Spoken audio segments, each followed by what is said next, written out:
Hello students, आप सभी का फिर से स्वागत है आपके फेवरेट वीडियो गुरु में, जहां हम आपके साथ जुड़े हैं आपको बैंक और एसएससी दोनों की तैयारी करवाने के लिए। एग्जाम वोकैबुलरी का सेशन एज प्रॉमिस अभी भी जारी है। हम आज भी बहुत सारे वोकैबुलरी सीखेंगे and this today's exercise will also be not an and. ठीक है, आप इसके अलावा भी बहुत सारे एक्सरसाइजेस सीखते रहेंगे। तो चलिए बढ़ते हैं आज के सेशन की तरफ। The first word is axiom.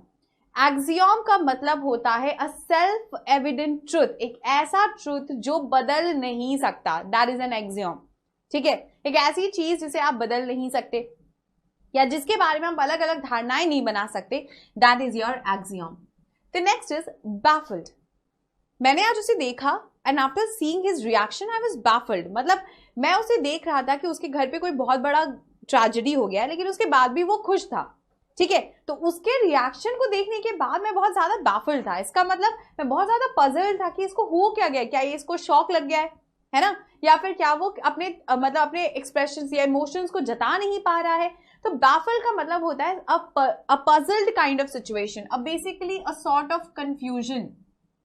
इसको हम बैफल्ड कहते हैं। Clear? The next is banal. Banal का मतलब होता है कॉमन जगह जहां पे लोग मीट करते हैं। ठीक है, where do you want to meet? We'll meet at our usual banal. Banal मतलब एक कॉमन प्लेस जहां पे हर एक पर्सन का एक ऐसा होता है ना, एक ऐसी जगह जहां पे आप हमेशा अड्डा मारते हैं, अड्डा बोलते हैं उस वर्ड को, है ना, उसको इंग्लिश में हम बैनल बोलते हैं। कॉमन प्लेस जहां पे सारे लोग इकट्ठे होते हैं। हर एक पर्सन का डिफरेंट डिफरेंट भी हो सकता है, एक साथ अलग अलग भी हो सकता है। ठीक है, the next word is duress. Duress का मतलब होता है थ्रेट, एक तरह की चेतावनी या फिर warning. Clear? Duress is a word which has actually came in, I think in your MTS exam में ये पूछा जा चुका था। इसका मतलब होता है अ सॉर्ट ऑफ थ्रेट, वार्निंग। ठीक है, जिसके ऊपर एक्शन लिया जा सके, धमकी जिस तरीके का हम कहते हैं। चलिए, The next word we have is beguile। beguile का मतलब होता है डिसीव करना। अब आप बोलोगे डिसीव करने का मतलब क्या होता है? डिसीव करने का मतलब होता है किसी को जबरदस्ती वो प्रूव करवाना जो एक्चुअली नहीं है। यहां पे आप बोलते हैं to believe something that is not true. You are forcing someone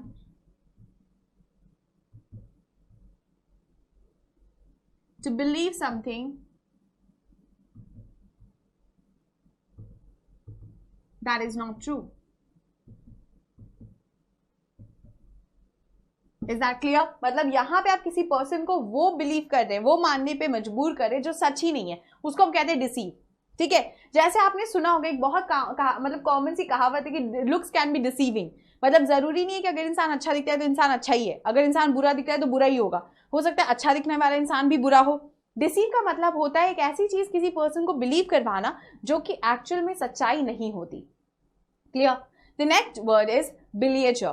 बिलीजर का मतलब होता है बिसीज करना। अब आप बोलोगे बिसीज क्या है? डिसीव तो समझ में आ गया, बिसीज क्या है? किसी चीज को घेरे रहना, तब तक घेरे रहना या इस इंटेंशन से घेरे रहना जब तक हम उसे कैप्चर ना कर ले। अब आपको समझ में आया? जैसे मान लीजिए कोई आर्म्ड फोर्स है जो बाहर की तरफ खड़ी थी। ठीक है, अब वो आर्म्ड फोर्स ने एक साथ अंदर एंट्री ले ली, सारे लोग इस इंटेंशन से उन्होंने एंट्री ली है कि वो उस जगह को कैप्चर करना चाहते हैं। That is बिसीज।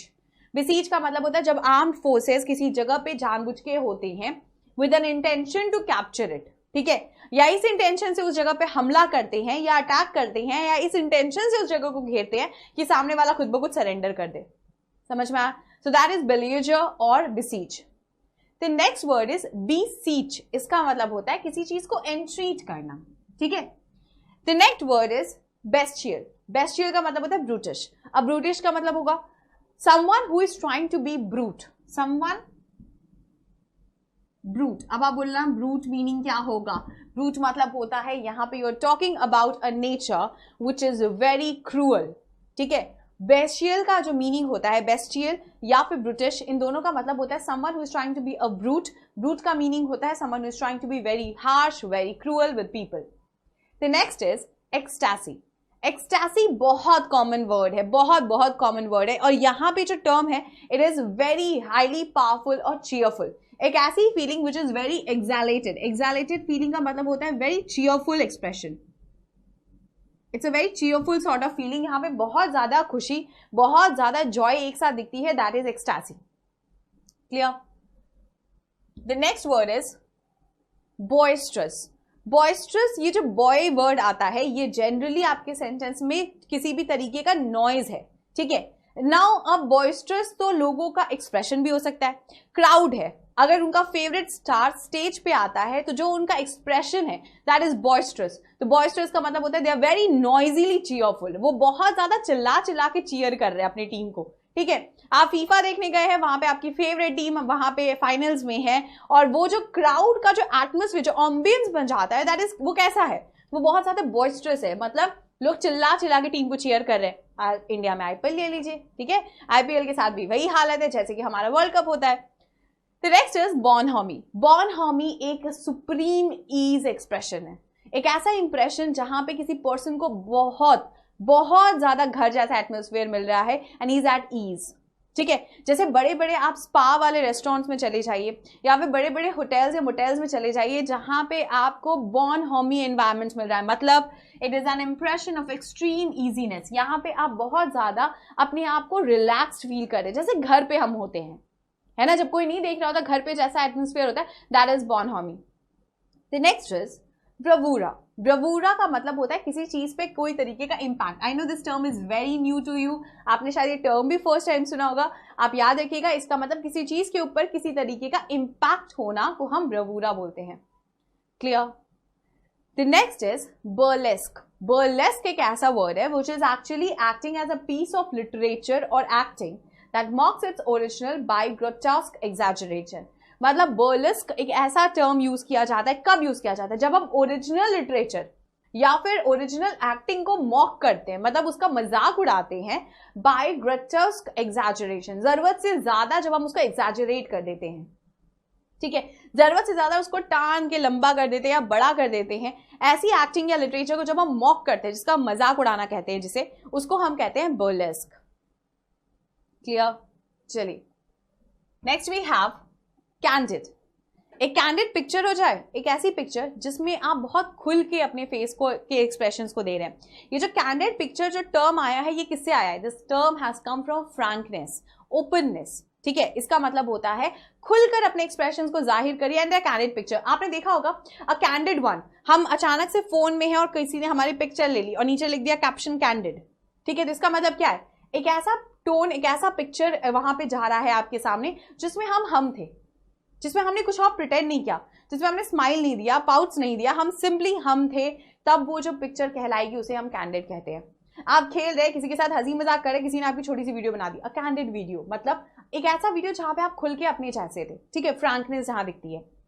The next is capitulate. Capitulate का मतलब ही होता है सरेंडर करना, जैसे कैप्टिवेशन होता है ना, किसी को जबरदस्ती बांध के रखना। कैपिचुलेट का जो मतलब होता है उसका मतलब होता है किसी चीज में खुद को सरेंडर कर देना, हार मान लेना, ठीक। The next is chauvinism. Chauvinism का मतलब होता है ब्लाइंड पेट्रियट, जैसे शॉविनिस्ट होते हैं। शॉविनिस्ट क्या होते हैं, वो लोग जो लोग अपने ही बातों पे मान लेंगे कि हमारा धर्म ही सब कुछ है और कोई कुछ नहीं है ना, हम ही जो पेट्रियोटिक फील कर रहे हैं, हम ही पेट्रियोटिक है भैया, दुनिया में और कोई नहीं है। तो शॉविनिज्म वर्ड भी शॉविनिस्ट से आता है और इस टर्म का मतलब होता है ब्लाइंड पेट्रियटिज्म, अंधा होकर आप अपने धर्म को या अपने पेट्रियोटिक, अपनी कंट्री को या नेशन को मानते हैं, उसकी सही सही, उसकी गलत गलत, इसको कुछ नहीं समझते, बस आप ब्लाइंडली फेथ करते हैं, that is chauvinism. Eke, eke out, ये जो टर्म है ये एक्चुअली ऐसा है, ईक आउट, इसका मतलब होता है किसी भी तरीके के इनकम को सप्लीमेंट करना, मतलब एडिशनल इनकम, कहीं और से सोर्स, एडिशनल सोर्स होना, इसको हम कहते हैं ईक। अब जनरली ये जो टर्म है ये इनकम के लिए यूज किया जाता है, जनरली ये जो टर्म है इसको हम इनकम के लिए यूज करते हैं, बट कई जगहों पे इसको फूड के लिए भी यूज किया जाता है, ठीक है, इसको हम फूड के लिए भी यूज कर सकते हैं, एक्स्ट्रा सप्लीमेंट इनकम या सप्लीमेंट फूड के लिए भी हम ईक वर्ड को यूज कर सकते हैं। ये टर्म आप सबसे ज्यादा देखेंगे आपके न्यूज़पेपर आर्टिकल्स में, बहुत कॉमन यूज होता है, बहुत कॉमन, न्यूज़पेपर रीडर्स का यदि कॉमन फ्रेज की तरह बोलोगे, इडियम्स एंड फ्रेजेस में ईक आउट को बहुत कॉमन यूज किया जाता है, ठीक है। तो ये वर्ड आपके एग्जाम पॉइंट ऑफ व्यू से भी इंपॉर्टेंट है, और अगर फ्रेज इससे बनना होगा तो वो ईक आउट होगा, clear, which means additional, extra या फिर a supplement source of income और फूड, क्लियर। चलिए नेक्स्ट वी हैव सर्कमस्पेक्ट। इसका मतलब आप बहुत केयरफुली देखो, स्पेक्ट या इंस्पेक्ट का मतलब होता है क्या है, आप बहुत केयरफुली किसी चीज की निगरानी कर रहे हैं या किसी चीज को ऑब्जर्व कर रहे हैं। तो सर्कमस्पेक्ट का मतलब होता है अपने सर्कमफ्रेंस के बारे में या अपने सराउंडिंग्स के बारे में बहुत ज्यादा केयरफुल होना। सो सर्कमस्पेक्ट का मीनिंग अगर कोई पूछेगा तो आप सीधा सीधा बताओगे it means to be careful. The next word is clandestine. Clandestine का मतलब होता है अपने अंदर सीक्रेट्स को हाइड करके रखना। ठीक है, यहाँ पे जो मीनिंग होता है क्लैंडस्टाइन, ये टर्म वैसे बहुत रेयर यूजेज में है, इसको बहुत कॉमनली आप नहीं देखोगे, बट ये क्वेश्चंस में पूछा जाता है। अब इसका मतलब होता है a form of secret, hidden truth. Clear? The next is cogitate, very important. Cogitate का मतलब होता है टू मेडिटेट। वो जो स्टेट होता है जिसमें हम किसी पर्सन को इन्वॉल्व करते हैं या पर्सन खुद को इन्वॉल्व करता है मेडिटेशन के लिए, पीस ऑफ माइंड के लिए, पीस ऑफ सोल के लिए, उसको कॉजिटेट कहा जाता है। The next is embellish या embezzle। embezzle जो वर्ड है ये टर्म ही यूज किया जाता है मिसयूज के लिए, मतलब किसी ऐसी चीज को जिसको आप जरूरत से ज्यादा गलत तरीके से यूज कर रहे हैं। किसी की कही हुई बात को अलग तरीके से मोल्ड कर कर हम अगर मिसयूज कर रहे हैं तो भी embezzle। अगर हम सेंटेंस में बोल रहे हैं कि हम किसी पर्सन को embezzle मतलब मिसयूज के लिए, इसके अलावा अगर हम कहते हैं कि हम किसी के पावर को इस तरीके से यूज करें तो भी हम embezzle वर्ड को यहाँ पे लगा सकते हैं। क्लियर? तो इसका सीधा सीधा मीनिंग जाएगा something where you are misusing a power, authority of any person. Clear? चलिए बढ़ते हैं हमारे नेक्स्ट स्लाइड की तरफ। The next term of yours is cognition. Now cognition का मतलब होता है किसी भी तरीके का इंफॉर्मेशन या नॉलेज होना, but in the widest sense.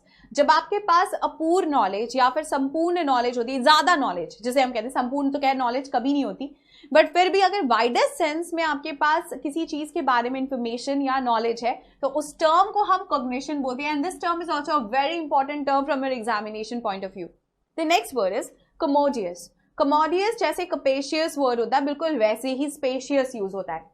अब इस टर्म से आप एक टर्म और सीख लीजिएगा, अगर हम बोलते हैं कपेशियस। अब कपेशियस का मतलब होता है एक ऐसा टर्म जिसमें कैपेसिटी भी है और स्पेस भी है together. Clear? The next word is commodious. तो कमोडियस से आप क्या सीख रहे हो? एक वर्ड तो स्पेशियस, ठीक है, दूसरा वर्ड आप सीख रहे हो कपेशियस जिसमें कैपेसिटी भी है और स्पेस भी है। कॉन्कर। कॉन्कर का मतलब होता है टू कोइंसाइड। आपने कोइंसिडेंस टर्म सुना है? कोइंसिडेंस का मतलब क्या होता है? अचानक से किसी चीज का एक ही टाइम पे होना, है ना? या मान लीजिए किसी एक्शन या दो लोगों का एक ही टाइम पे एक जैसा रिएक्ट करना या बिहेव करना, अगर हम उसको कोइंसिडेंस कहते हैं तो इसका मतलब क्या हो रहा है? वहां पे जो दोनों एक्शंस हो रहे हैं by the two people, they are acting और हैविंग और happening on the same time. तो सेम चीज आपका कॉन्कर वर्ड के साथ भी जाएगा जिसका मीनिंग होगा to coincide. It means to make things happen at the same time. The next word is consecrate. Consecrate का मतलब होता है to render something which is very holy. ठीक है, चलिए next we have debility. Debility is nothing but physical weakness. जैसे debilitation word आता है ना, या डेबिलिटेट वर्ड आता है, ये सारे वर्ड्स का जो मीनिंग आता है वो फिजिकल वीकनेस से आता है। ठीक है, शारीरिक कमजोरी। The next word is debonair. Debonair का मतलब होता है something which is very graceful, which is very pleasing, very soothing to eyes. ठीक है, डेबोनेयर जनरली ऐसे लोगों के लिए बोला जाता है जिनमें बहुत ज्यादा सोफिस्टिकेशन, बहुत ज्यादा चार्म देखने को मिलता है। क्लियर? ये जनरली कैरेक्टर ट्रेट्स के लिए भी यूज किया जाता है। जैसे अगर मान लीजिए किसी पर्सन को देखकर आपको खुद ब खुद लगे कि इस पर्सन में बहुत ज्यादा सोफिस्टिकेशन है, मतलब एटिकेट्स ज्यादा हैं, बात करने की तमीज या तरीका अच्छा है, तो हम उन सारे टर्म्स को रिलेट करके अगर एक कैरेक्टर बनाना चाहें तो हम उसको डेबोनेयर बोल सकते हैं। So it is nothing but a word or a term used for something which is very pleasant or very gracious. ठीक है? The next term is decree. Decree का मतलब होता है an order by one in authority. Clear? Now here you are actually following an order which is given to you by an authority. So basically authority से आया हुआ किसी भी तरीके का जो order होता है उसे हम decree कहते हैं. Clear? The next word is disrespect. Now disrespect एक मतलब होता है जिसका मीनिंग होता है किसी भी चीज को वीक कर देना, कमजोर कर देना. ठीक है, अब यहाँ पे वो वर्ड फीबल के लिए भी यूज किया जा सकता है या फिर डिसरेप्ट के लिए भी यूज किया जा सकता है. क्लियर? चलिए नेक्स्ट वी हैव डिक्लेम. अगर आप प्रोक्लेम कर रहे थे तो हमने आपको पढ़ाया था कि आप क्या कर रहे थे, आप अनाउंसमेंट कर रहे थे, है ना. हमने कहा था ना आपसे कि हम लीडर हैं, तो हम क्या कहना चाह रहे हैं, हम लोगों के बीच में चिल्ला चिल्ला के ये जाहिर कर रहे हैं कि हम आपके लीडर हैं, तो अनाउंसमेंट ही तो कर रहे हैं.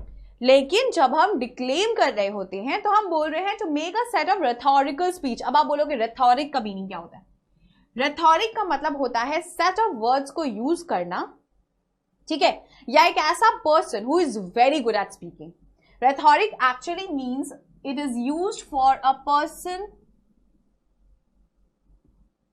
हु इज ब्रिलियंट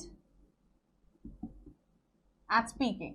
मतलब एक ऐसा इंसान जिसको बोलने में कुछ सोचना नहीं पड़ता, एक ऐसा इंसान जिसको स्पीच रेडी करने में दिक्कत नहीं होती, उसको रेथोरिक कहते हैं। जिसके पास वर्ड्स की कमी नहीं होती, जो सजा के कुछ भी बोल सके, कुछ भी रिप्रेजेंट कर सके, उसको हम रेथोरिक कहते हैं। तो डिक्लेम का मीनिंग जो जाएगा वो हो जाएगा आपका to make a set of rhetorical speech, मतलब बहुत सारे रेथोरिकल स्पीच, मतलब अच्छे या ब्रिलियंट पार्ट्स या आपके जो स्पीचेस का रेडी करना, एक साथ बहुत सारे होना, that is to declaim. The next is deflect. Deflection. Inflection होता तो हम कहते हैं अंदर आना, deflection मतलब to turn aside, मतलब अगल में जो अगला तरीके से जो टर्न होता है that is to deflect. Clear? The next is defray. Defray का मतलब होता है to meet the expenses. Now जो ये fray word है, efray, ये जो word है efray या fray word, ये आपके money या monetary या economical चीजों को बताता है, ठीक। अब आप डिफ्रे बोल रहे हो तो इसका मतलब आप ये कहना चाह रहे हैं कि आप अपने एक्सपेंसेस को मीट करना चाहते हो, so that is to defray. Deja vu. Deja vu एक तरह का इल्यूजन है, छलावा जिसको बोलते हैं, ठीक है। एक ऐसी चीज जो होती नहीं है लेकिन हमें महसूस होता है कि वो हो रहा है। जनरली हैलुसिनेशन वर्ड भी इसके लिए यूज किया जाता है, हैलुसिनेशंस, ठीक है। आपको लग रहा है कि आपको कोई फॉलो कर रहा है, आपको ऐसा फीलिंग आ रहा है कि आपके बगल में हमेशा कोई बैठा रहता है या आपकी डोर पे हमेशा कोई नॉक कर रहा है, इसको जो हैलुसिनेशंस कहते हैं दिमाग में आपके बैठा है कि शायद कोई आपके साथ है, इसे हम डेजा व्यू या हैलुसिनेशंस भी कहते हैं। जनरली हैलुसिनेशन या डेजा व्यू दोनों टर्म्स को अलग अलग ऐसे यूज किया जाता है कि मीनिंग में एक्सप्रेशन देखो कैसे जा रहा है। It is an illusion of having experience something before actually doing so. मतलब यहाँ पे आपने कभी देखा है या सोचा है कि कभी कभी आप मान लीजिए आप किसी वाटर टैंक में पानी भर रहे हैं और आपके सामने 4-5 लोग खड़े हैं, अब अचानक से आपको ऐसा लगता है कि ये चीजें तो मैंने पहले भी की है ना। तो ये कब होता है? जब हम सोचते हैं कि ये चीज हमने शायद सपने में देखी होगी या फिर ये जो एक्ट है ये पहले भी हम कर चुके हैं। ये जो एक एक्सप्रेशन है, ये जो एक इल्यूजन है, ये हर एक पर्सन के साथ होता है, ठीक है। जब आपको लगता है कि जो एक्शन इस समय आप कर रहे हैं वो आप पहले भी कर चुके हैं, ठीक है। एकदम ऐसे ही लोगों के साथ, ऐसे ही सराउंडिंग में ऐसा एक्शन जब हुआ होगा उसको हम डेजा व्यू कहते हैं। So it is nothing but an illusion.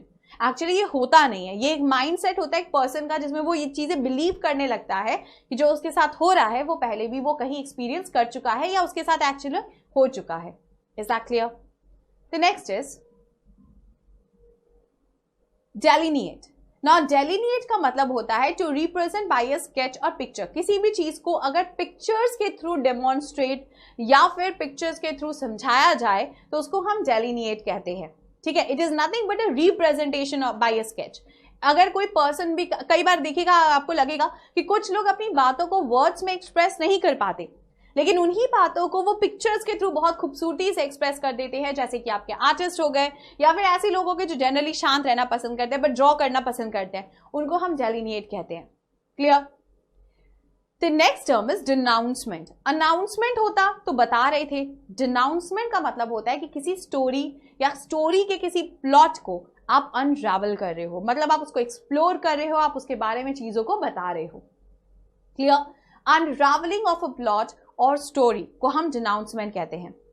The next is dogmatic. ये ओपिनियंस के लिए जाता है, ये पीपल के लिए भी बोला जाता है। डॉगमैटिक काइंड ऑफ एटीट्यूड है, तो इसका मतलब आप इतने ओपिनियटेड है कि आपसे कोई बात करना बेकार। हम कहते हैं ना कि उस पर्सन से हम क्या जाकर पूछें, ही इज वेरी डॉगमैटिक। डॉगमैटिक मतलब उसने जिसके बारे में कोई धारणा बना ली वो उसी को सच मानता है, फिर वो दूसरे की धारणाओं पे विश्वास नहीं रखता। ऐसे लोगों को डॉगमैटिक कहा जाता है, ठीक है। तो डॉगमैटिक टर्म ये खैर ऐसा टर्म है जो आपके क्वेश्चंस में कई बार पूछा जा चुका है, फिर चाहे आप एसएससी उठा लीजिए, बैंकिंग उठा लीजिए, this is one of the favourite terms, ठीक है। इसका मीनिंग क्या जाएगा? It is used for people who are excessively opinionated. Clear? The next term is empiric. Empiric का मतलब होता है जो पर्सन हमेशा एक्सपेरिमेंट्स में इन्वॉल्व रहता है, ऐसा पर्सन जो हर चीज करता है लेकिन एक्सपेरिमेंट करने के बाद, ठीक है। So a person who experiments a lot is nothing but an empiric. Clear? Let's move further. ये तो थे आपके आज के वोकैबुलरी खैर खत्म नहीं हुई है, सेशन अभी फिर चालू होगा और बहुत सारे नए क्वेश्चंस और वर्ड्स के साथ। तब तक के लिए keep revising and thank you for joining us.